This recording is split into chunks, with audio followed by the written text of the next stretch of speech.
Hello, hello les amis Gémeaux, ascendant Gémeaux, ou si vous avez Vénus dans le secteur du Gémeaux au moment de votre naissance, cette guidance sentimentale, relationnelle est pour vous pour le mois d'octobre 2021. Je dis bien sentimentale et relationnelle, certains se sentiront plus concernés pour leur vie amoureuse et d'autres leur vie amicale, familiale, relationnelle d'une façon plus large. Même si vous êtes en couple, ça ne parle pas forcément de vos amours, ça peut vous parler du relationnel. C'est à vous de juger. N'oubliez pas que c'est un tirage général, donc ça ne peut pas parler aux Gémeaux, tous les Gémeaux de la même façon. Donc prenez les énergies qui vibrent avec ce que vous ressentez, ce que vous vivez, et n'hésitez pas à faire une lecture intuitive vous-même avec votre propre ressenti de ces énergies pour vous adapter encore mieux à ce tirage. Vous pouvez également regarder la vidéo de votre signe ascendant ou du signe concerné par la présence de Vénus au moment de votre naissance. Voilà, voilà. Je vous mets en barre d'infos les liens des différentes guidances que j'ai effectuées pour le mois d'octobre, si vous les avez loupées. La guidance professionnelle, la guidance générale, la guidance trimestrielle, la surprise du mois d'octobre. Voilà, si ça vous intéresse. Également, je vous joins mon email si vous désirez des renseignements pour des tirages personnalisés. On commence tout de suite avec l'énergie du symbolon. Et nous avons cette énergie qui nous parle de valeur. Alors ici, bien sûr, puisqu'on est plutôt dans le secteur relationnel et dans le secteur sentimental, ça ne nous parlera pas de cet argent, mais ça nous parle quand même de Vénus et du taureau, de la valeur que l'on accorde aux choses, de la valeur que les gens nous accordent. Et on voit qu'on est un peu enfermé avec notre potentiel, comme si on ne pouvait pas vraiment montrer nos valeurs, de montrer ce dont on est capable. On est un peu enfermé dans une certaine routine où les gens ne veulent pas changer d'avis, peut-être nous concernant. Ici, on se retrouve un peu bloqué, c'est-à-dire qu'on a plein de choses à prouver, à montrer au monde, mais on est en prison, comme cette femme qui semble être riche comme Crésus et qui finalement, avec ses sous, ne peut même pas refaire son mur et sortir, profiter de cet argent. Donc elle garde tout son potentiel en elle, comme si on peut-être comme si on pensait d'elle qu'elle ne valait rien, c'est ça, ou alors est-ce vous qui pensez que vous ne valez rien, ce qui serait vraiment très très dur, ce qui peut arriver, hein, peut-être qu'on vous a laissé croire que vous ne valez rien, et dans ce cas, il faut vraiment essayer de trouver une libération par rapport à ça. On va regarder avec l'énergie du dos de deck. On a ces discussions, on a l'impression que ces gens papotent dans le dos de ce couple ici, ça jase, ça regarde dans le dos, ça épie, on a l'impression que tout le monde a envie de savoir si c'est un couple, un vrai couple, un faux couple, on veut tout savoir, on critique, on juge, on regarde par derrière, on fait des coups par derrière peut-être aussi.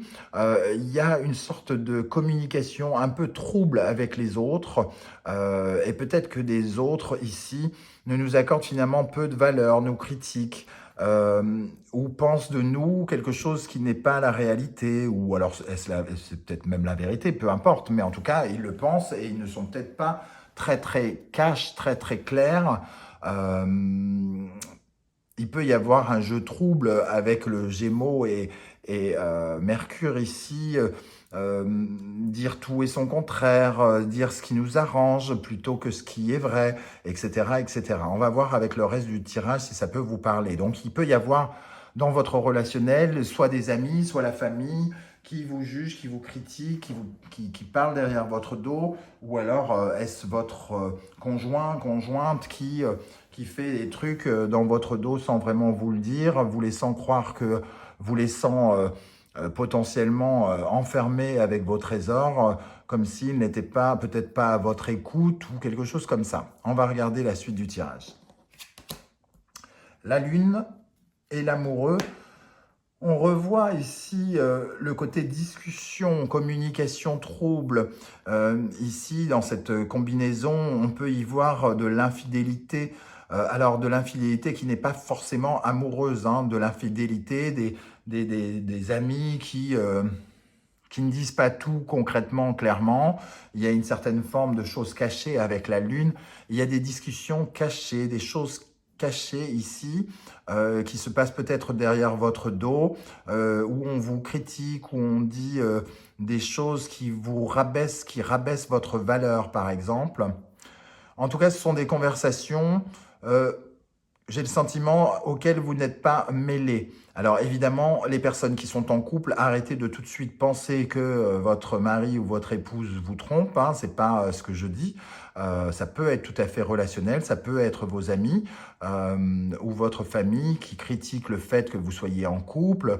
Par exemple, je vous donne un exemple mixte, d'un couple mixte, un black avec une femme blanche et il y a du racisme peut-être, des discussions un peu racistes, mais pourquoi elle est avec lui, etc., etc.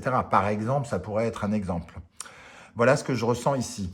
Votre état d'esprit à vous, l'impératrice, votre état d'esprit à vous, c'est d'être plutôt dans la création de votre monde, dans la communication. Donc, par rapport à ces énergies, c'est un peu comme si vous ne vous rendiez peut-être pas compte de tout. Pourtant, l'impératrice est intelligente. Alors, soit vous vous en rendez compte, mais vous ne savez pas comment contenir ça et comment le gérer.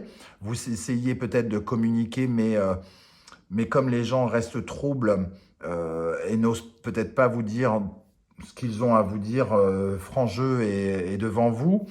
En tout cas, l'impératrice ici, elle est plutôt dans la construction. Elle veut pas, elle veut affirmer ce dont elle a besoin. Elle veut, si par exemple on parle du couple mixte, elle dit je m'en fous quoi. Je m'en fous de ce que vous pensez. Moi, ça me plaît. Moi, c'est ce dont j'ai envie. C'est lui qui me plaît et vous pouvez bien penser ce que vous voulez. Je m'en fous complètement. En face de vous, les énergies qui arrivent vers vous ou qui peuvent correspondre pardon, à votre partenaire, votre épouse, votre petite amie, la personne que vous venez de rencontrer, la personne que vous convoitez. On a la justice et la mort. Avec la justice et la mort, on sent qu'il y a des décisions qui pourraient changer les choses et qu'il y a des... Alors, il peut y avoir plusieurs interprétations. La justice, ça représente quand même la vérité, par exemple. Et il peut y avoir ici la mort de la vérité, entre guillemets. Donc, il peut y avoir du mensonge en face de vous. On peut vous mentir relationnellement, ne pas tout vous dire et peut-être se jouer de vous. Vous qui avez pourtant beaucoup à apporter, beaucoup de potentiel à offrir, tout à coup, on vous réduit à un trou de souris duquel vous ne pouvez pas sortir. Il peut y avoir cette interprétation-là. Et il peut y avoir aussi le fait que des décisions soient prises de changer quelque chose dans votre vie pour peut-être sortir de cet état où des gens sont peut-être potentiellement plus des ennemis que des amis actuellement. On va essayer de confirmer avec une carte supplémentaire sur la justice et l'arcane sans nom pour les Gémeaux. En octobre 2021, dans le domaine sentimental, affectif, relationnel, avec la justice et la mort, qu'est-ce qu'on a?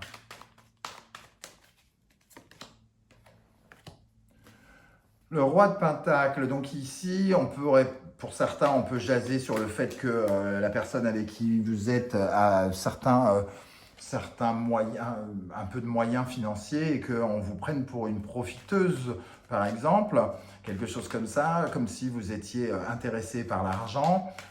Il peut y avoir ce genre de choses parce qu'on retrouve quand même cet argent ici et cet argent-là.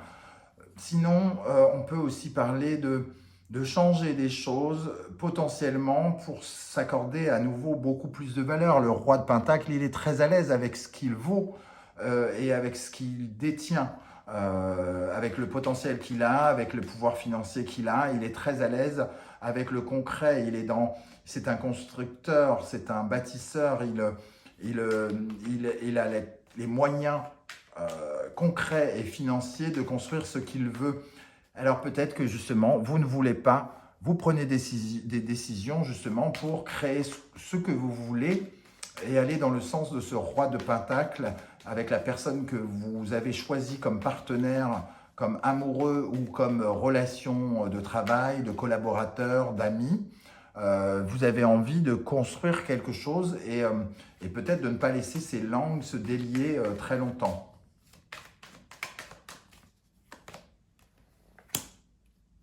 Avec le roi de Pentacle et l'ermite, on peut quand même parler d'une certaine forme de maturité, hein.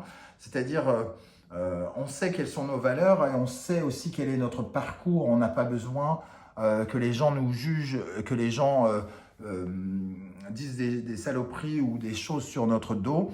On sait ce que l'on vaut. C'est vraiment ce que j'entends ici. Quelles sont les énergies qui en découlent? Alors, je ne sais pas si ça va parler à beaucoup de monde et comment ça va vous parler.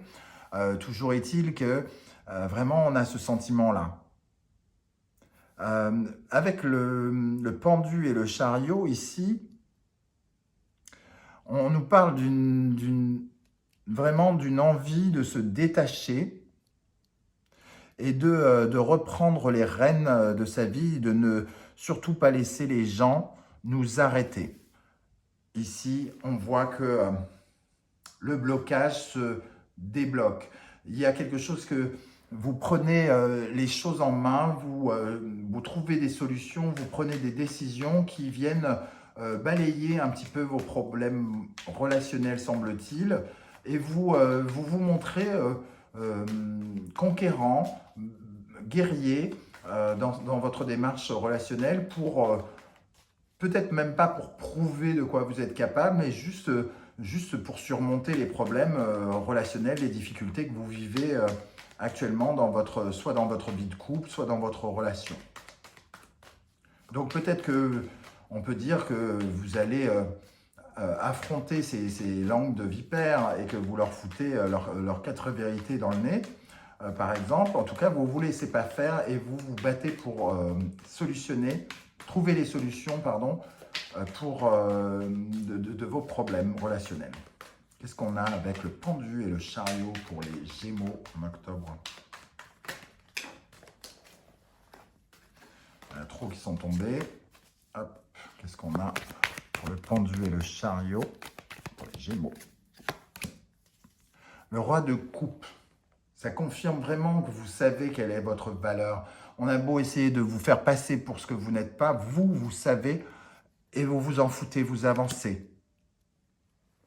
Vous vibrez en commun avec soit quelqu'un ou avec quelque chose et vous ne laissez pas vos relations vous dicter ce qui est bon ou pas pour vous.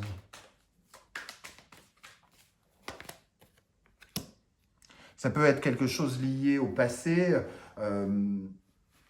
Avec le 6 de coupe, on parle forcément de quelque chose de nostalgique. Donc peut-être que vous, je ne sais pas, vous êtes reparti avec votre ex et que on se joue de vous en se disant ah bah elle n'a pas compris ce qui lui était arrivé, tant pis pour elle, ça lui servira de leçon, dans ce cas-là c'est tout ce qu'elle mérite, ou je ne sais pas quel genre de pensée on pourrait avoir, mais en tout cas, ici vous êtes connecté avec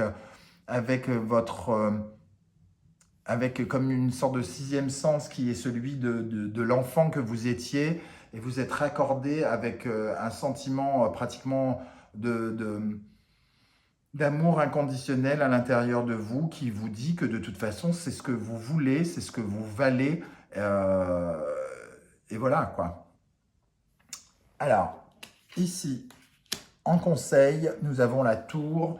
La tour en conseil nous dit toujours qu'il y a quelque chose à changer, qu'il y a quelque chose qu'il ne faut pas rester sur cette voie exactement de cette manière. Il faut changer quelque chose, il faut être réaliste et ne pas être dans la rêverie. Donc peut-être pas être naïf par rapport à ces voix qui parlent, hein, par exemple.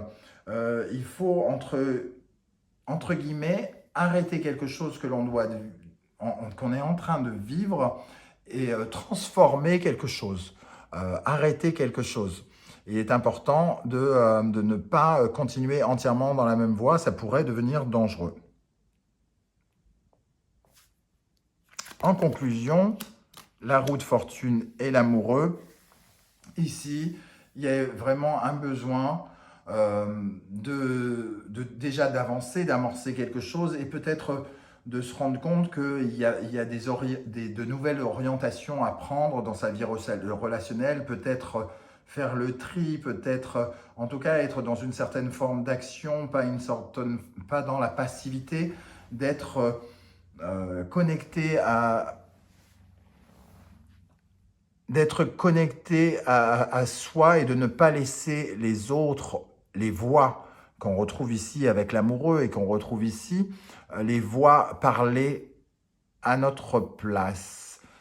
Je ne sais pas du tout comment ça va vous parler, les amis Gémeaux, mais n'hésitez pas à me laisser un commentaire pour me dire si vous avez le sentiment qu'on parle de vous par rapport à une situation X ou Y. Comment ça résonne en vous? Avec la roue de fortune et l'amoureux, qu'est-ce qu'on a? 8 de coupe, il y a foncièrement quelque chose qu'on doit laisser derrière nous pour aller chercher beaucoup mieux. Alors, est-ce que ce sont des relations, qui sont dans une certaine forme d'infidélité? Est-ce qu'il ne faut pas être beaucoup plus réaliste et arrêter de se voiler la face par rapport aux attitudes des gens qui nous entourent, nos proches, nos partenaires, nos amis, et aller chercher bonheur ailleurs? Ici, surtout qu'il y a du potentiel avec l'as de bâton, d'un nouveau désir, de nouvelles vibrations, de nouvelles énergies vibratoires importantes et passionnantes. Voilà, ça reste peut-être un peu flou pour moi, même si ça me parle par rapport à la valeur. Je ne sais pas du tout si vous serez beaucoup à vous sentir concerné par cette vidéo. J'espère en tout cas. N'hésitez pas, si vous avez aimé cette vidéo, à liker, à vous abonner et à partager sur vos réseaux sociaux. Et n'oubliez pas que vous êtes les seuls créateurs de votre vie. Ne prenez pas trop au sérieux ce qui est dit sur YouTube. À très bientôt pour de nouvelles aventures. Ciao, ciao.